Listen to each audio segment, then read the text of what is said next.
Bismillahirrahmanirrahim. Bismillahirrahmanirrahim. Assalamualaikum warahmatullahi wabarakatuh.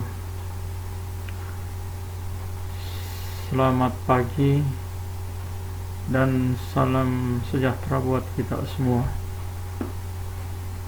Alhamdulillah wa syukurillah wa la haula wa la quwata illa billah. Untuk pada hari ini, pertemuan yang kedua ini adalah kita membahas bab 1,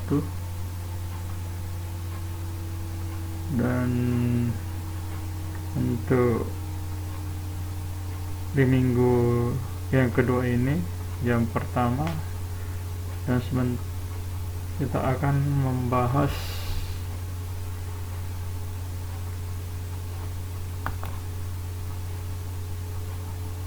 tentang hal yang mendorong yang diperlukannya manajemen strategi.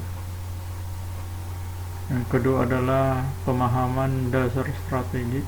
Ketiga adalah esensi konsep strategi. Baiklah, sebagai pengantar, kita bisa perhatikan adalah dalam lingkungan dunia yang saat sekarang ini yang selalu mengalami perubahan yang seperti globalisasi, kontrol di masyarakat, perkembangan teknologi, ini sangat memberikan dampak bagi perkembangan suatu negara ataupun perusahaan, di mana kontrol masyarakat ini terhadap pelaksanaan kegiatan pemerintahan ataupun perusahaan sangat diperlukan agar pemerintah dan pemimpin suatu perusahaan tidak membuat kebijakan yang mengabaikan kepentingan masyarakat.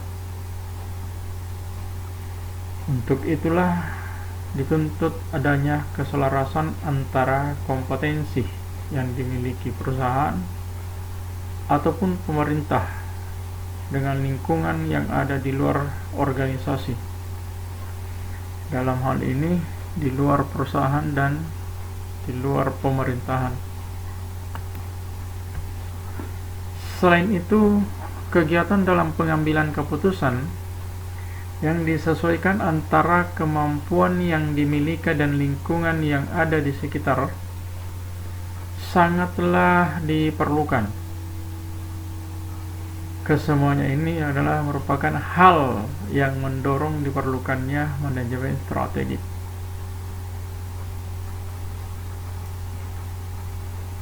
Manajemen strategik ini bergantung pada pemahaman manajer mengenai pesaing pasar, harga, pemasok, distributor, pemerintah, kreditor, pemegang saham, dan pelanggan di seluruh dunia.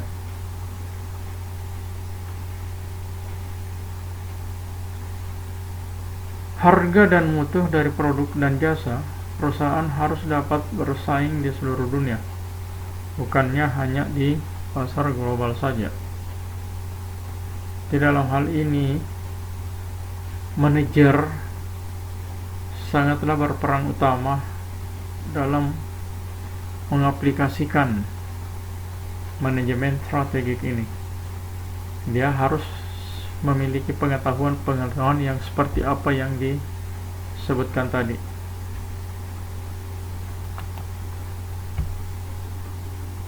Olehnya itu, marilah kita melihat yang selanjutnya mengenai pemahaman dasar tentang strategi. Utamanya pada pengertian strategik dan strategi. Kita pertama ke strategi. Kata strategi berasal dari bahasa Yunani, yaitu strategos. Stratos yang artinya adalah militer, dan eik yang artinya adalah pemimpin, yang mana yang berarti di dalam hal ini adalah generalship atau sesuatu yang dikerjakan oleh para jenderal perang dalam membuat rencana untuk memenangkan perang.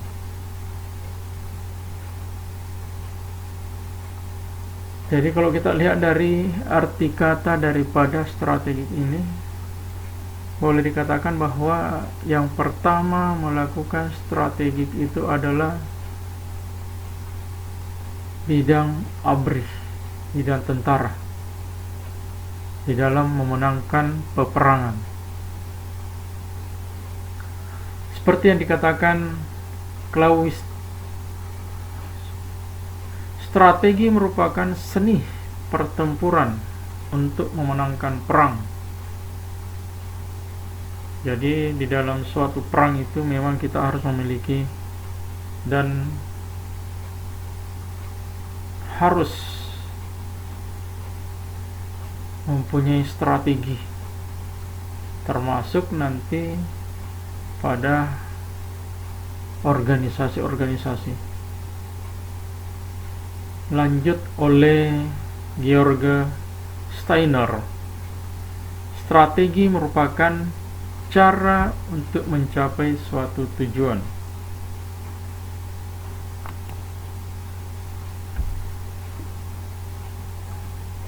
B. Strategi.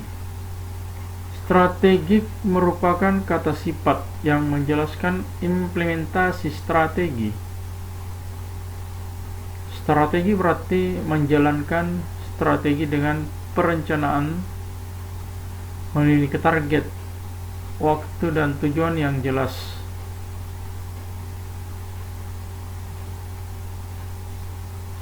Ini menurut Kamus Oxford edisi Lerner 2003,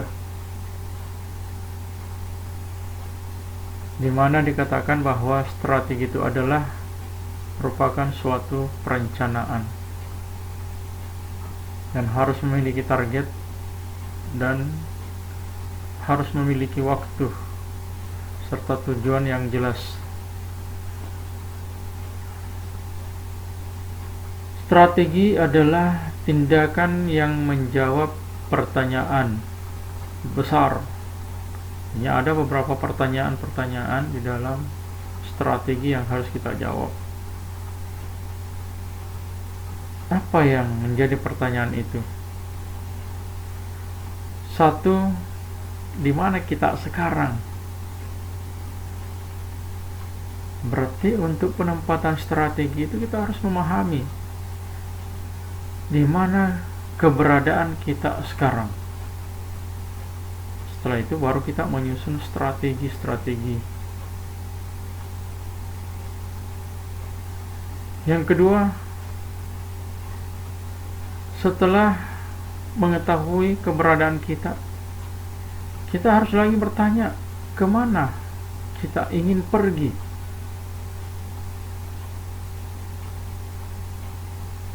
Berarti harus mengetahui tujuan kita. Seperti yang sudah dianggap yang disebut tadi pada teori, harus ada tujuan. Yang ketiga, bagaimana posisi? Karena di dalam bisnis, kalau ke dalam bisnis, maka kita harus mengatakan posisi bisnis kita akan dibawa kemana. Bagaimana nanti kinerja finansial dan kinerja non-finansialnya. 4. Kapan dan bagaimana kita sampai ke sana. Ini semuanya adalah proses pengaturan atau strategi yang kita harus miliki.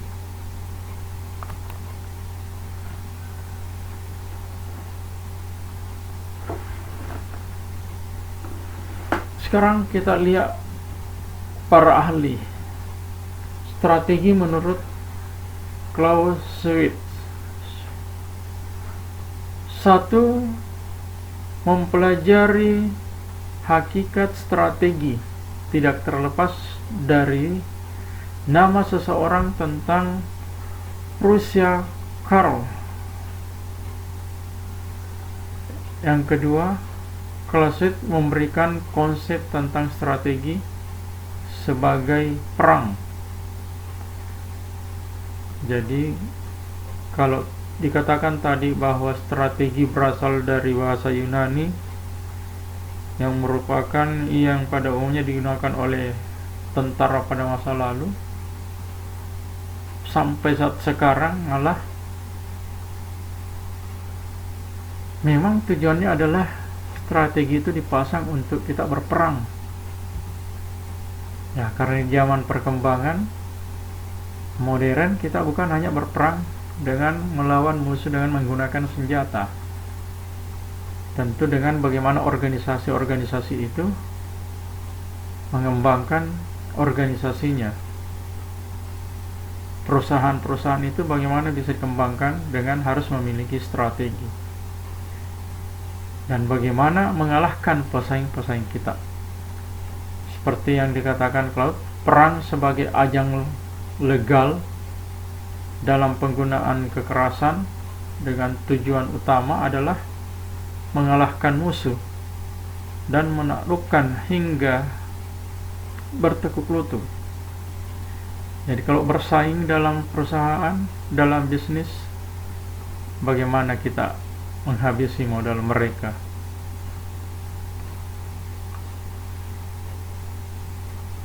Strategi merupakan teknik menyusun cara-cara bertempur yang paling baik dan paling memungkinkan untuk memenangkan pertarungan. Tujuannya adalah mencapai kepentingan yang mungkin dihasilkan dari perang tersebut.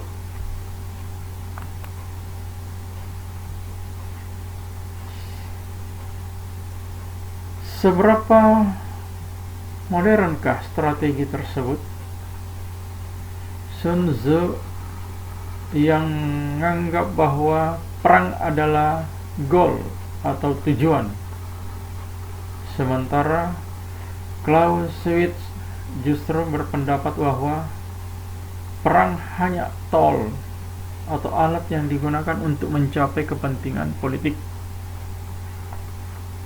Sebagaimana dijelaskan sebelumnya bahwa disinilah letak kelebihan Clausewitz ketika ia tidak hanya menjelaskan perang dan strategi dari ranah praksis, tetapi juga menjelaskan bahwa sebenarnya perang ataupun strategi itu tidak terlepas dari ikatan politik yang menyetir di belakangnya. Berarti pada dasarnya kalau kita menggunakan strategi, sudah sepantasnya di belakangnya itu adalah membonceng politik. Jadi untuk memenangkan suatu pertarungan, suatu pesaing bisnis, maka kita harus memiliki langkah-langkah strategi yang tak lain daripada tujuannya adalah kita pasang politik. Bagaimana bisa memenangkan pertarungan tersebut. Esensi konsep strategi. Makna pentingnya strategi. Strategi antar perusahaan dalam satu industri itu sudah pasti berbeda dengan industri lainnya, karena masing-masing perusahaan pasti mengalami kondisi internal dan tujuan yang berbeda. Namun, atau walaupun pada umumnya kondisi eksternal itu bisa saja sama, tetapi tidak memungkiri bahwa itu setiap perusahaan pasti tujuannya berbeda antara satu dengan yang lainnya. Esensi yang kedua adalah proses manajemen strategi. Pada kenyataannya dapat dijabarkan sebagai manajemen keunggulan persaingan. Berarti ini sudah menunjukkan akan bersaing untuk unggul.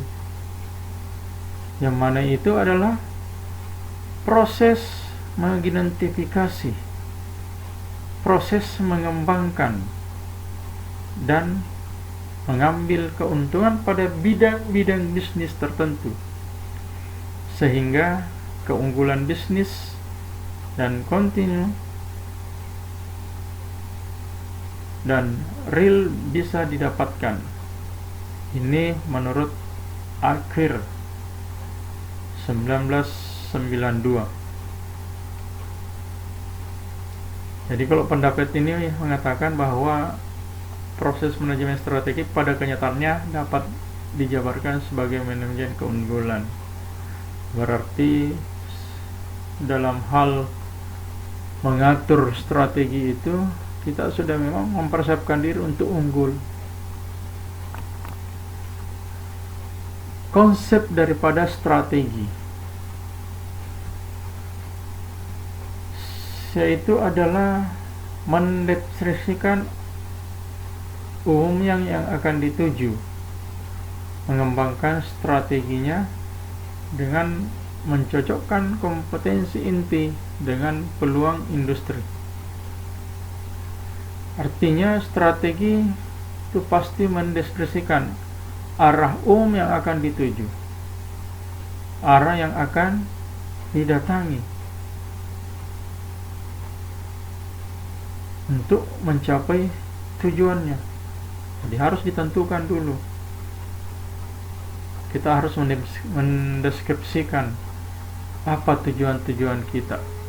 Itu adalah merupakan konsep-konsep strategi. Contoh, kalian sebagai mahasiswa tentu ada tujuan utamanya yang harus dicapai. Sekarang bagaimana strategi Anda untuk bisa mencapai tujuan tersebut? Jangan hanya sekedar hadir kuliah, bayar uang SPP dan lain sebagainya. Harus mengatur posisi-posisi lain. Seperti apa langkah-langkah yang harus dilakukan supaya bisa cepat, minimal mata kuliah tidak tertunda, dan cepat selesai dan keluar dari kampus dengan mendapat predikat lulus. Terlebih-lebih lagi kalau lulus dengan sempurna, itu sangat baik. Ya, kalau bisa cum laude lah. Konsep strategi menurut Andrews. Strategi digunakan oleh para eksekutif senior untuk mengevaluasi keunggulan dan kelemahan yang sehubungan dengan peluang dan ancaman yang ada di lingkungan, kemudian mengambil keputusan strategi yang menyesuaikan antara kompetensi inti perusahaan dan peluang lingkungan. Sini menyinggung tentang kompetensi.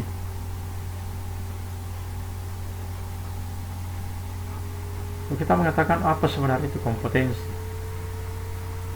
Kenapa mesti perusahaan harus memiliki kompetensi?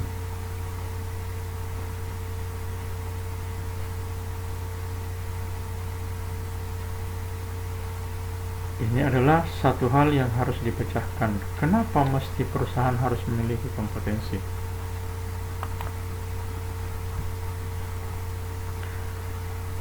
Strategi tingkat perusahaan korporasi. Strategi korporat berkenan dengan keberadaan perusahaan di tengah-tengah bauran bisnis yang tepat.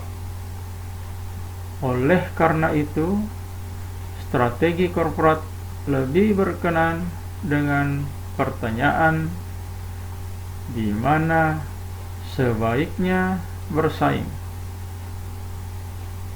bukan bagaimana bersaing dalam industri tertentu yang merupakan strategi unit bisnis pada tingkat korporat.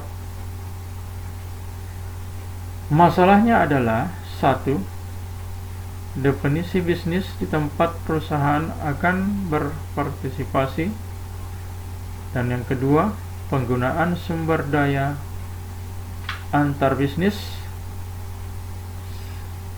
Olehnya itu, analisis strategi tingkat korporat menghasilkan keputusan yang melibatkan bisnis yang akan ditambah, bisnis yang akan dipertahankan, bisnis yang akan ditekankan,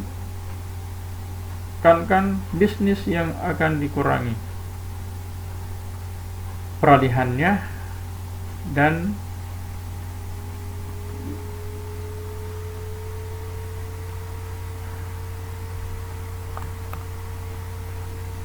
kompetensi inti dan diversifikasi. Kompetensi ini adalah kemampuan yang digunakan oleh perusahaan untuk mencapai kinerja yang lebih tinggi dan menambah nilai signifikan bagi pelanggan. Oleh karena itu, pertumbuhan berbasis kompetensi dan diversifikasi mempunyai potensi yang berhasil. Tadi sudah dikatakan adalah perusahaan harus memiliki kompetensi. Kita melihat apa yang dikatakan kompetensi dalam perusahaan. Ini sudah terjawab. Kompetensi inti dalam perusahaan adalah kemampuan yang digunakan oleh perusahaan untuk mencapai kinerja yang lebih tinggi dan menambah nilai signifikan dari pelanggan.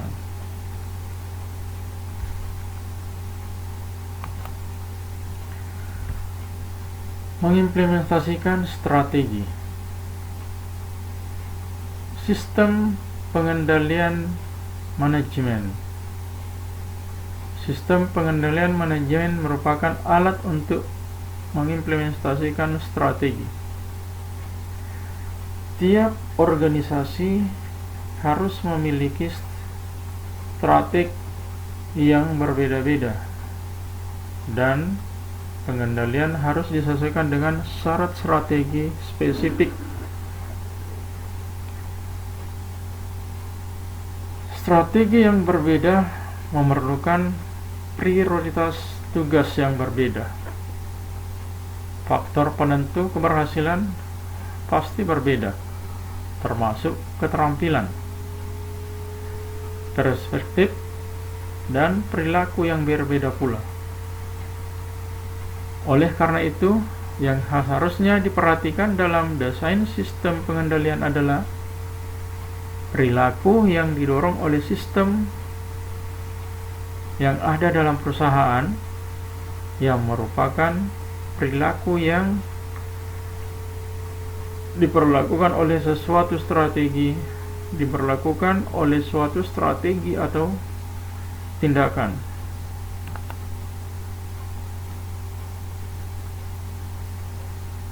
Jadi, kalau kita berbicara tentang strategi, secara keseluruhan adalah munculnya strategi itu karena adanya keinginan menang,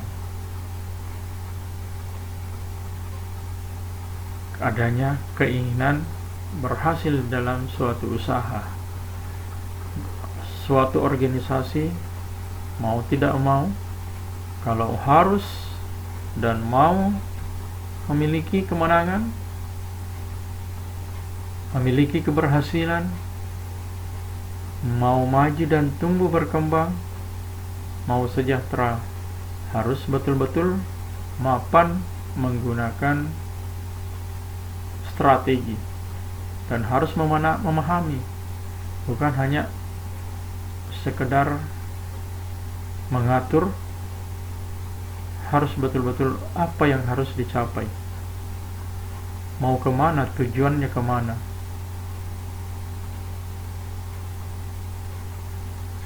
Kira untuk pertemuan online ini cukup.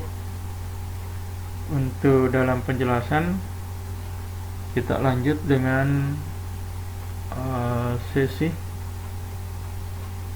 sharing. Kalau misalnya ada yang kurang dipahami, kepada mahasiswa diharapkan saling mendukung. Ada yang bertanya dan ada yang harus berusaha untuk mengembangkannya. Kita sama-sama mempertahankan semuanya, mengembangkan materi ini. Semakin banyak pertanyaan dengan cara tetap menjaga sikap, karena kita berada dalam aplikasi. Bagaimanalah memperlihatkan sikap yang bagus sebagai seorang mahasiswa yang dewasa. Terus sementara penjelasan sekian, kita lewat WA group untuk tanya jawab, dan setelah itu nanti saya kirimkan soal dan segera dijawab dan dikembalikan sebagai absen yang kedua pada pertemuan pertama ini, dan sekaligus bisa menjadi absen pertemuan kedua di pertemuan ini. Terus sementara ayo kita masing-masing menganalisis kembali materi kita. Saya tunggu chattingan atau postingan-postingan di WA group. Silahkan kepada saudara mahasiswa semua.